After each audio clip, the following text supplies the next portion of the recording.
반갑습니다. 오늘 영적 침체와 부흥이라는 제목으로 하나님 말씀을 나누겠습니다. 여러분, 우리가 신앙생활을 하다 보면 잘 하면 좋은데, 하면 좋은데 가끔, 종종, 때로는 자주 영적 침체를 맞이할 때가 있어요. 하나님의 은혜가 사라져 버린 것처럼 마음이 딱딱히 굳어버리는 그런 영적 침체를 맞이할 때가 있습니다. 그래서 오늘 본문을 통해서 왜 우리는 이런 영적 침체를 맞이하는가, 그 이유를 첫 번째 살펴볼 거고요. 두 번째로 우리는 어떻게 그런 영적 침체를 깨고 부흥에 이를 수 있는가에 대해서 두 가지 정도 함께 말씀을 나눠보고자 합니다. 첫 번째로 왜 영적 침체를 경험하는지에 대해서 살펴볼 텐데, 오늘 7절 말씀입니다. 우리 사사기 3장 7절 다 같이 한번 읽어볼까요? 시작. 이스라엘 자손이 여호와의 목전에 악을 행하여 자기들의 하나님 여호와를 잊어버리고 바알들과 아세라를 섬긴지라. 아멘.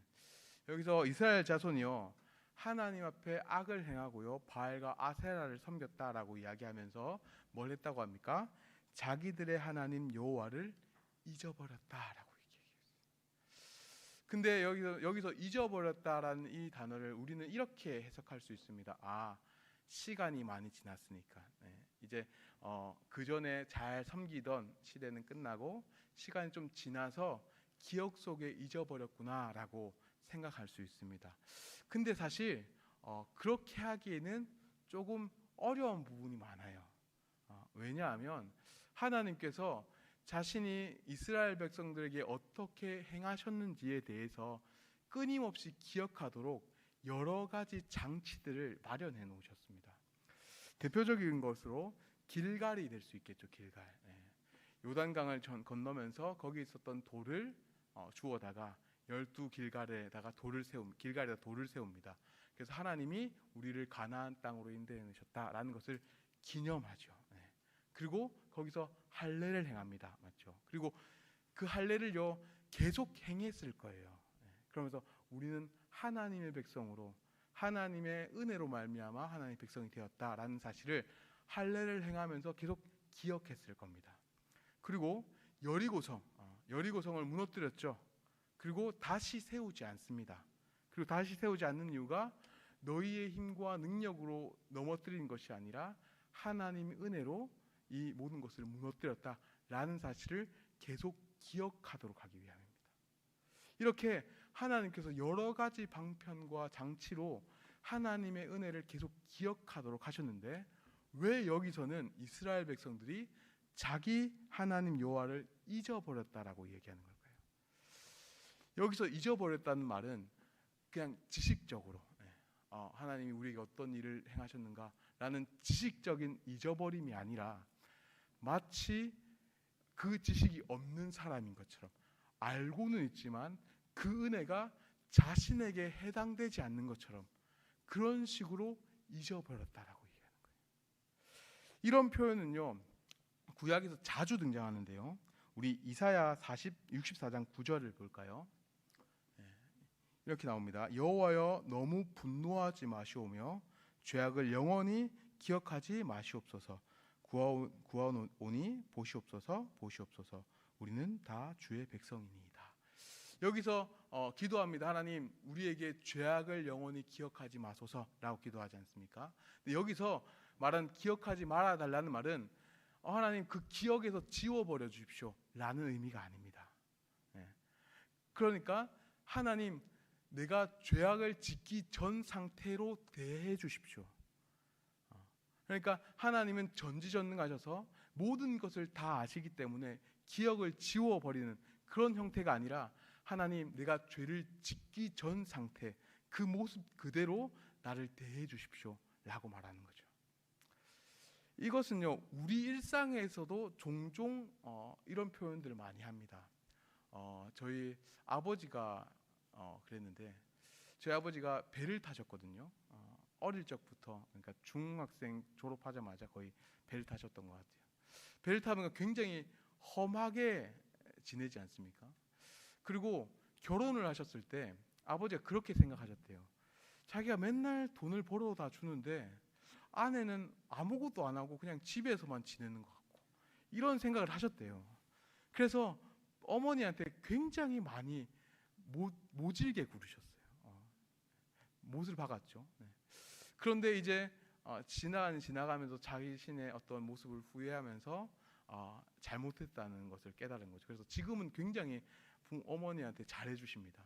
그런데 이제 가끔 가족끼리 여행을 가요. 그러다가 이제 어머니가 옛날 이야기를 슬쩍 꺼내면서 그때 그랬다 이렇게 말하면 아버지가 꼭 하는 말이 있어요. 좀 잊어라. 좀 잊어라 이렇게 얘기합니다. 이 말은 그때 그 기억, 그 내용, 그 기억을 지워버려 달라 이런 말이 아니죠. 내가 이제 바뀌었다.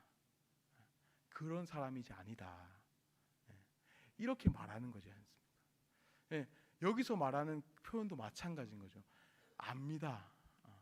하나님이 그들에게 어떤 은혜를 베푸셨는지, 그리고 어떻게 가나안 땅에 들어오게 하시고 그 땅을 기업으로 주셨는지 알아요. 아는데 그것이 그들의 마음 가운데 생생하게 느껴지지 않는 거예요. 여러분, 우리도 마찬가지. 우리가 왜 영적 침체를 경험하냐면요, 우리는 알아요. 많이 들어왔습니다. 그리스도께서 우리를 얼마나 사랑하셨는지, 그리고 그 아들을 어떻게 보내셨는지 계속 들어왔어요. 그분을 믿음으로 말미암아 구원에 이른다라는 사실을 어릴 적부터 계속 들어왔습니다. 그리고 한때는 그것이 나에게 엄청난 은혜였고 나에게 눈물과 기쁨을 주던 그런 진리였어요. 그런데 시간이 지납니다. 그런데 잊어버리는 거예요. 이제 더 이상 그 진리가 내 마음에 와닿지 않는 거예요.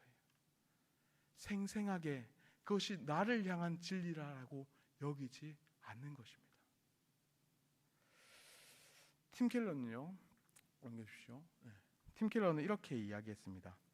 우리 마음은 매우 추운 날 양동이에 담긴 물과 같다. 얼음이 생길 때 꾸준히 저어주지 않으면 꽁꽁 얼어붙을 것이다. 이렇게 말했어요. 여러분, 우리가 이번 겨울이 매우 추웠잖아요. 추웠는데 교회 이제 동파될까봐 강대 집사님이랑 또 목사님이 말씀하시더라고요. 화장실 물 조금 이렇게 틀어놔야 된다 이렇게 말씀하시더라고요. 그래서 틀어놨던 기억이 있어요. 왜 여러분 그 틀어놓습니까? 물이 계속 순환하면서 얼지 않기 위해서. 그래서 틀어놓는 거잖아요. 우리 마음도 마찬가지라는 거예요. 우리 마음도요, 계속적으로 그분의 은혜로 말미암아 우리의 마음을 휘젓지 않고 그냥 내버려둔 채 놔두잖아요. 그러면 우리의 마음은 꽁꽁 얼어붙습니다.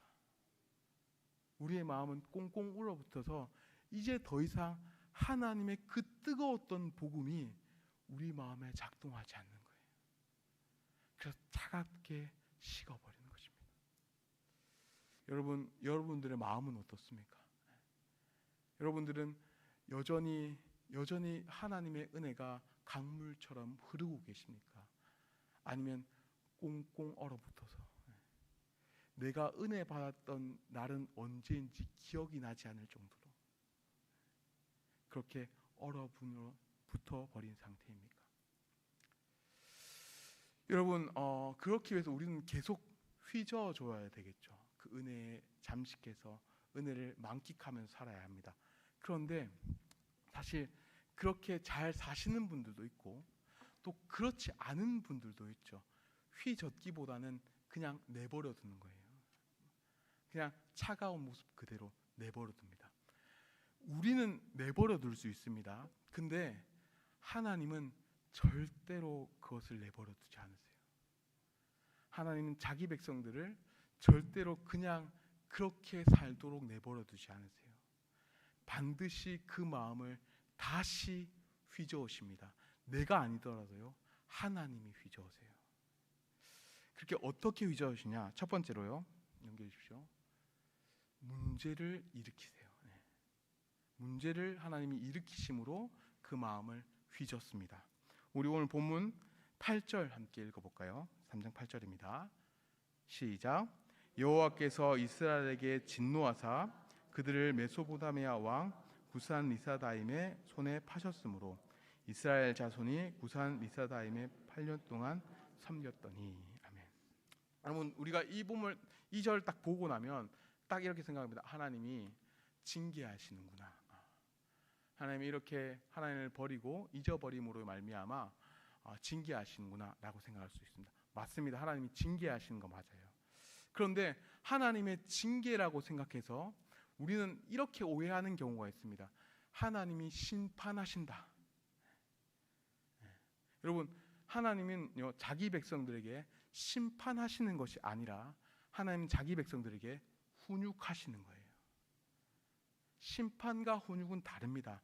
훈육은요, 그 문제를 제시하는 것을 통해서 옳은 방향으로 이끄는 것이 훈육이지요. 하나님도 이렇게 문제를 일으키는 것을 통해서 이스라엘 백성들을 올바른 곳으로 이끌고 있어요. 왜 그러냐면요, 여러분 보십시오. 이스라엘 백성들은 바알과 아세라를 섬겼다라고 얘기합니다. 왜 바알과 아세라를 섬겼을까요? 그 이유는 바알과 아세라는 이렇게 약속했습니다. 너희가 우리를 잘 섬기면 너희가 풍요로워질 거야. 너희가 우리를 잘 섬기면 너희도 철병거를 가질 수 있어. 강하게 된다. 이렇게 약속했습니다. 그래서 이스라엘 백성들은 바알과 아세라를 섬긴 거죠. 근데 하나님이 문제를 내십니다. 징계하십니다. 어떻게 징계합니까? 그 신을 섬겼던 자들의 속국을 만들어 버립니다. 여러분, 이게 뭐죠? 스스로 강해지려고 했습니다. 스스로 풍요로워지려고 했어요. 근데 오히려 그 신을 섬기는 다른 나라의 속국이 되는 것을 통해서 가난해지고 약해진 거예요. 하나님 뭘 가르치고 계신 거죠? 너희가 나를 떠날 때, 너희가 나를 떠나고 다른 신을 섬길 때 다른 신이 너희에게 풍요와 강함을 허락하는 것 같지만 도리어 그들은 너희를 약하게 할 거다.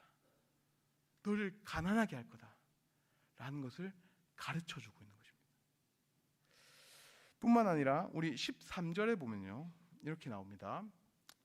에글론이 암몬과 아말렉 자손들을 모아가지고 와서 이스라엘을 쳐서 종려나무 성읍을 점령한지라. 여기서 종려나무 성읍이라는 곳이 어느 곳이냐면 바로 여리고성입니다. 여러분, 여리고성이 어떤 성입니까? 하나님의 은혜로, 전적인 하나님의 역사로 점령했던 성읍이에요. 그런데 수많은 성읍 중에서 여리고 성읍이 뺏긴 거예요. 그럼 이스라엘 백성들은 어떤 생각이 들까요? 하나님의 은혜로 우리가 점령했던 성읍인데 그것이 뺏겼구나. 하나님의 은혜가 없어졌구나. 이 여리고 성을 점령하심으로 말미암아 하나님의 은혜가 떠났음을 가르쳐주고 있는 거죠. 여러분, 하나님께서는요, 우리를 사랑하십니다. 우리를 사랑하셔서 우리를 훈육하시죠. 그래서 우리를 깨닫게 하시는 거예요. 그래서 우리가 지금 어떤 상태에 있는지, 우리가 하나님의 은혜에 떠나 있는지, 그리고 우리가 하나님이 아닌 다른 것들을 섬기고 있는지를 문제를 일으키심으로 보여주고 나타내시는 거죠. 그래서 이스라엘 백성들이 어떻게 합니까? 우리 3장 9절입니다. 같이 읽어보겠습니다. 시작. 이스라엘 자손이 여호와께 부르짖음에 여호와께서 이스라엘 자손을 위하여 한 구원자를 세워 그들을 구원하게 하시니 그는 곧 갈렙의 아우 그나스의 아들 온니엘이라. 여러분, 지금 그것을 발견한 이스라엘 백성들은 어떻게 하고 있죠? 여호와께 부르짖습니다. 자신이 하나님의 은혜에 떨어져 있음을, 자신이 하나님이 아니라 다른 것들을 섬김으로 살아가고 있음을 발견하고 그것을 돌이킴으로 회개하고 있죠. 이게 바로 성경에서 말하는 진정한 회개예요. 여러분, 우리는 간혹 회개를요 잘못 생각하기도 합니다. 그냥 내가 저질렀던 죄의 목록들, 내가 하나님께 뭔가 잘못했던 그 죄의 목록을 막 일련적으로 말하는 것, 그것을 회개라고 생각해요. 근데 그것은요 회개라고 볼 수가 없어요. 여러분 예를 들어 볼까요? 제가 예전에 아주 옛날에 저도 뭐 중요한 날이 있지 않습니까? 시험을 친다든지 뭔가를 해야 되는 일이 있다든지 막 그런 걸 맞이합니다. 그러면 기도하겠죠. 하나님 앞에 그 전날 하나님 도와주십시오라고 기도하겠죠. 그런데 하나님 앞에 도와달라는 기도만큼 더 많이 하는 기도가 있어요. 그게 뭘까요? 회개 기도입니다. 왜 더 많이 할까요? 그런 마음인 거예요. 혹시나 내가 그 죄를 다 고백하지 않아서 남아 있어 가지고 그게 다음 날 지장이 와서 하나님이 진노하셔 가지고 그 문제를 이상하게 만들어 가실까 봐. 그래 가지고 회개 기도를 하는 거예요. 내가 잘못했던 것들을 모두 생각해내서 그것을 다 말하고, 야 그래 난 회개했으니까 괜찮아. 그러니까 내가 원했던 방법대로 모습대로 되겠지라는 생각으로 회개하는 거죠. 여러분 그것은 회개가 아니에요. 그것은 하나님께 회개하는 것이 아니라 하나님을 이용하는 거예요. 내가 원하는 방식과 뜻을 이루기 위해서 회개를 이용하는 거죠. 진정한 회개는요, 하나님 문제를 일으키십니다. 그 문제를 봅니다. 그래서 내 안에 있는 문제를 발견하죠. 내가 은혜가 떨어져 있음을, 하나님과의 관계가 깨어져 있음을 보는 거예요. 그것을 보고 나의 비참함과 나의 아픔을 바라보면서 하나님의 은혜로 돌이키는 것, 다시 돌아가는 것, 그것이 바로 회개인 것입니다. 여러분 그래서 회개는요, 우리의 힘으로 될 수가 없죠. 하나님이 우리를 깨닫게 하시고 그분의 은혜 없이 살 수 없다는 사실을 알게 하심으로 우리는 돌이킬 수 있는 것입니다. 여러분 우리 교회 가운데 회개가 일어나기를 바랍니다. 그저 죄를 나열하는 방식으로의 회개가 아니라 죄를 나열해서 부흥을 원합니다. 부흥을 이루기 위한 수단으로 회개를 이용하는 것이 아니라 하나님이 우리의 마음 가운데 우리가 얼마나 은혜에 떨어져 있음을 발견하게 하시고 보게 하심으로 다시 은혜로 돌이키는, 다시 하나님이 원하시는 그 뜻대로 바꾸어내는 역사가 우리 가운데 있어서 진정한 하나님이 이루시는 그런 부흥이 우리 가운데 일어나기를 주님의 이름으로 축원합니다. 두 번째로요, 하나님이 문제를 일으키시고 또 뭘 세우시냐면, 넘겨주십시오. 사사를 세우십니다. 하나님이 문제를 일으키시는 것과 동시에 사사를 세우시죠. 우리 9절, 3장 9절입니다. 우리 같이 다시 한번 읽도록 하겠습니다. 시작.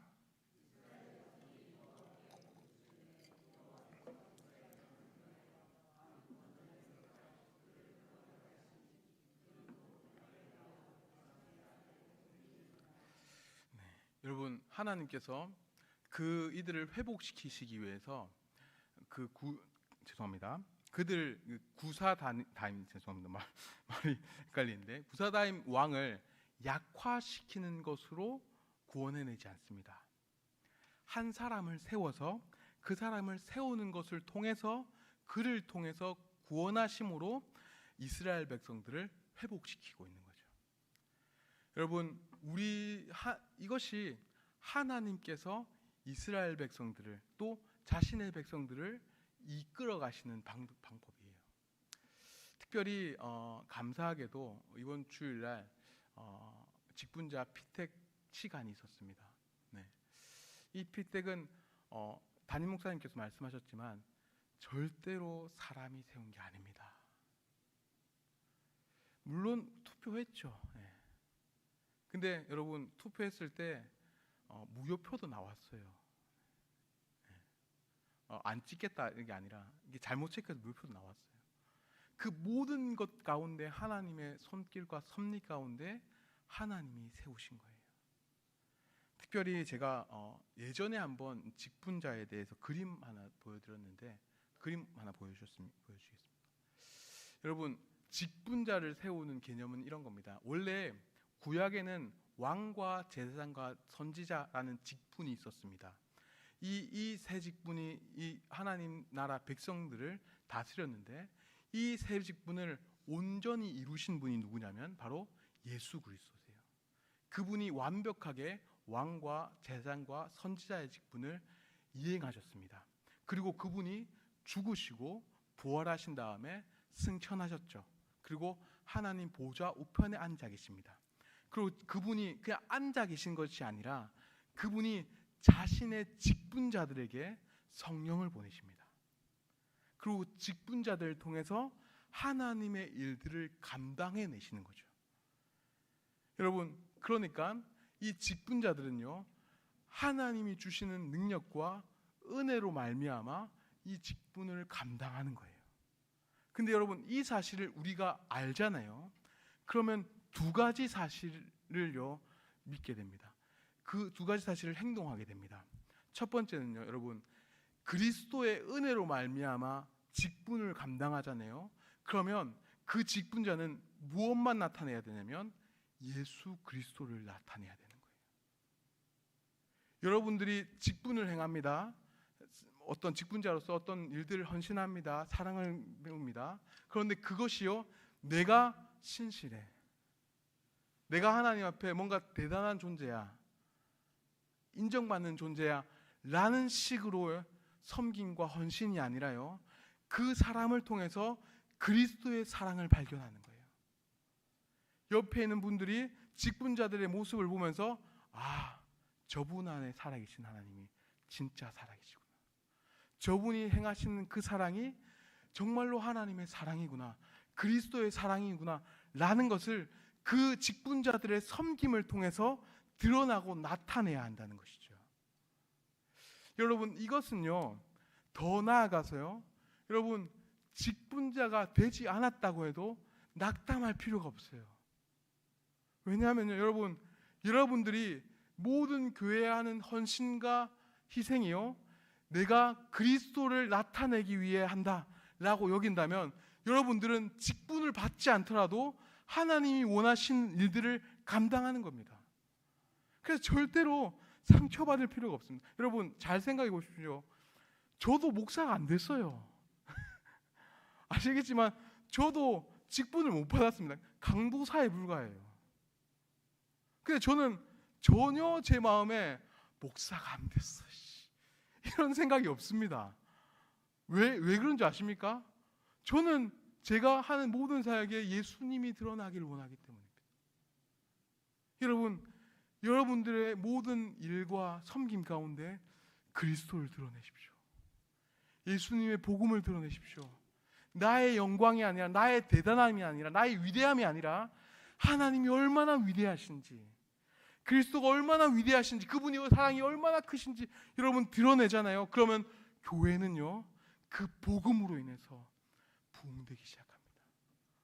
그 복음으로 인해서 여러분, 많은 사람들이 뜨거워지기 시작합니다.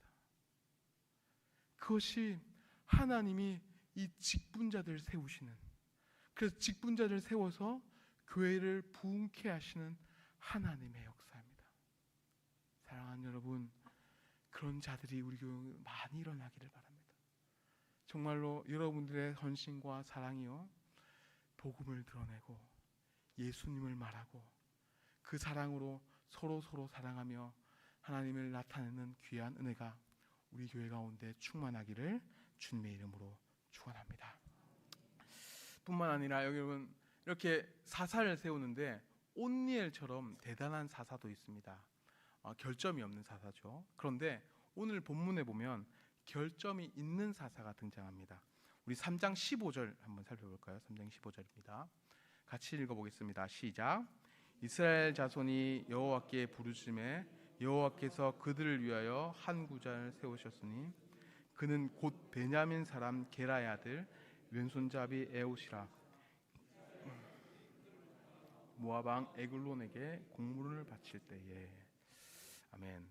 여기서 보면 다른 사사를 세우시는데 그 사사는 왼손잡이 에웃이라고 표현합니다. 우리가 생각할 때 왼손잡이가 무슨 흠이냐 이렇게 생각할 수 있지만, 당시 이 시대적인 모습에서 왼손잡이는 굉장히 사람들이 기피하는, 천대하는 모습이었어요. 그러니까 어떻게 보면 장애인 같이 취급했던 사람들이었습니다. 오른손을 못 쓴다 이렇게 생각했어요. 여러분 사실 뭐 우리 한국에도 좀 그런 게 있었죠. 뭐 옛날에 보면 제가 어렸을 때 왼손으로 막 뭐 하려고 하니까 할아버지가 제 손을 탁 치면서 복 떨어지게 뭐 이렇게 말씀하시기도 했는데, 막 그런 식으로 왼손을 쓰는 거에 대해서 굉장히 안 좋게 보는 시야가 이 시대는 더 심했던 거죠. 그런데 하나님이 왜 이렇게 왼손잡이를 쓰시는가에 대해서는요, 그 뒤에 에훗이 어떻게 구원했는지를 보면 알 수 있습니다. 우리 16절 볼까요? 16절에 보면 이렇게 나옵니다. 에훗이 길이가 한 규빗 되는 좌우에 날선 칼을 만들어 그의 오른쪽 허벅지 옷 속에 차고, 이렇게 나와 있어요. 그러니까 오른쪽, 왼손잡이니까 오른쪽 허벅지에 이 칼을 찼다는 거죠. 근데 여러분 지금 에훗이 이 모압 방 에글론에게 가잖아요. 근데 죽이려면 칼이 필요하죠. 그런데 오른쪽에 샀어요. 근데 그 들어갈 때 거기 지키던 사람들이 칼을 확인을 안 했을까요? 확인을 했겠죠. 근데 왼쪽을 본 거예요. 왜? 당연히 오른잡이인 줄 알고 왼쪽에 찬 줄 알고. 그러니까 칼을 들고 들어갈 수 있었던 이유가 뭡니까? 에훗이 왼손잡이였기 때문이에요. 왼손잡이여서 오른쪽에 차고 그것이 칼이 있는지 없는지 들키지 않고 들어갈 수 있었던 것입니다. 뿐만 아니라 우리 19절에 보면요, 이렇게 나옵니다. 자기는 길가 근처 돌 뜨는 곳에서부터 돌아와서 이르되 왕이여 내가 은밀한 일을 왕에게 아뢰려 하나이다 하니 왕이 명령하여 조용히 하라 하매 모셔 선 자들이 다 물러간지라. 여러분 지금 다른 나라 사람이라고요. 지금 에훗은.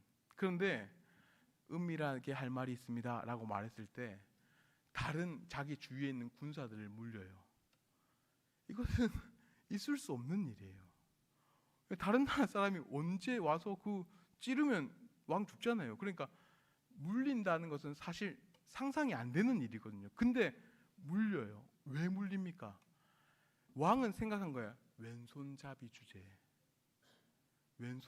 주제에 감히 나를 죽일 거라고 이렇게 생각하지 않은 거예요. 그래서 나머지 군사들, 자신을 보호했던 군사들을 물린 겁니다. 왼손잡이였기 때문에 그 군사들을 물리고 그리고 그 왕을 죽여서 하나님 앞에서 이스라엘 백성들을 구원해낸 겁니다. 여러분 에훗이 이스라엘 백성들을 구원해낸 이유는요, 그 에훗이 대단했기 때문이 아니에요. 에훗이 오히려 왼손잡이였기 때문입니다. 결함이 있었기 때문입니다. 여러분 이것은요 사사기에 계속 등장합니다. 모든 사사들이 계속 결함이 있어요. 드보라는 여자고요. 기드온은 나중에 타락하고 입다는 자신의 딸을 바치려고 하고 삼손은 성적인 범죄를 범하죠. 계속 결함이 있는 사사들을 하나님이 세우세요. 왜 그러실까요? 이유는 한 가지입니다. 너희는 계속적으로 풍요롭고 철병거를 가짐으로 강해지려고 한다. 그렇게 강해져서 완벽해지려고 한다. 하지만 하나님은 아니다. 하나님은 오히려 결함 있고 부족한 자들을 통해서 너희들을 구원해내시고 일하신다는 거예요. 그러니까 더 이상 너희가 더 완벽해지기 위해서 부를 축적하거나 많은 기술들을 누리려고 할 필요가 없다. 왜? 하나님이 너와 함께하기 때문에. 여러분 사사기는 끊임없이 이야기하는 것입니다. 여러분들이 대단히 세상에서 승리하려고 하도, 대단히 여러분들이 많은 것을 가져서 완벽해지려고 하는 그 모든 수고를 벌라. 하나님이 너희의 왕으로 여겨라. 여기서 여러분 저는 한 가지 더 말하고 싶습니다. 여러분 많은 분들이 이렇게 얘기합니다. 교회가 부흥하기 위해선 좋은 건물이 필요하다. 교회가 부흥하기 위해선 좋은 설교자, 좋은 찬양팀, 좋은 시스템이 필요하다. 좋은 양육 프로그램이 있어서 그것으로 양육해야 부흥이 일어난다. 많은 사람들이 모인다 이렇게 말합니다. 여러분, 아닙니다. 여러분, 정말 부흥하는 요소는요, 그러한 외적인 것들이 아니라 남들이 모두 다 천대하고 있는, 남들이 모두 아무런 가치롭게 여기지 않는 십자가입니다. 더 나아가서 우리가 당연시 여기고 있는, 마치 땅에 뿌려진 전단지의 내용처럼 하나님은 당신을 사랑하십니다 라는 그 아무도 집중하고 있지 않는 그 십자가, 그 복음이 우리 교회를, 하나님의 나라를 부흥케 하는 것입니다. 여러분, 고린도전서 1장 23절 24절을 보면요, 이렇게 이야기합니다. 같이 한번 읽어볼까요? 시작. 우리는 십자가에 못 박힌 그리스도를 전하니 유대인에게는 거리끼는 것이요 이방인에게는 미련한 것이로되 오직 부르심을 받은 자들에게는 유대인의 능력이나 그는 하나님의 능력이요 하나님의 지혜니라. 아멘. 여러분, 세상은요 십자가를 보면서요 미련한 것으로 여겨요. 가치 없는 것으로 여깁니다. 심지어 교회를 다니면서도요, 교회 안에서 십자가 복음이라는 이야기하면 옛날에 들었던 거, 그냥 조금 새가족 마치고 들어갈 때 그냥 배우는 거, 그렇게 이야기합니다. 그런데 성경은 뭐라고 합니까? 그리스도는 하나님의 능력이요 하나님의 지혜라. 여러분, 우리가 십자가를 묵상하고 그리스도의 복음을 묵상하고 그 복음이 우리의 마음을 휘젓고 얼지 않도록 계속 저어져 나갈 때 우리는 계속 그분의 은혜가 우리 안에 강물처럼 흘러 넘치게 되는 것입니다. 사랑하는 여러분, 십자가로 나아가십시오. 그분의 복음을 붙드십시오. 내가 얼마나 그분께 사랑받는 존재인지, 그분이 어떻게 우리를 구원해내시고 우리를 얼마나 사랑하셨는지 그 놀라운 진리를 우리 마음 가운데 그냥 지식이 아니라 정말로 나에게 생생히 다가오는 진리로 받아들이십시오. 그래서 우리 안에 영적 부흥이, 더 나아가 우리 교회 안에 영적 부흥이 일어나는 역사가 우리 교회 가운데 일어나기를 주님의 이름으로 축원합니다. 기도하겠습니다.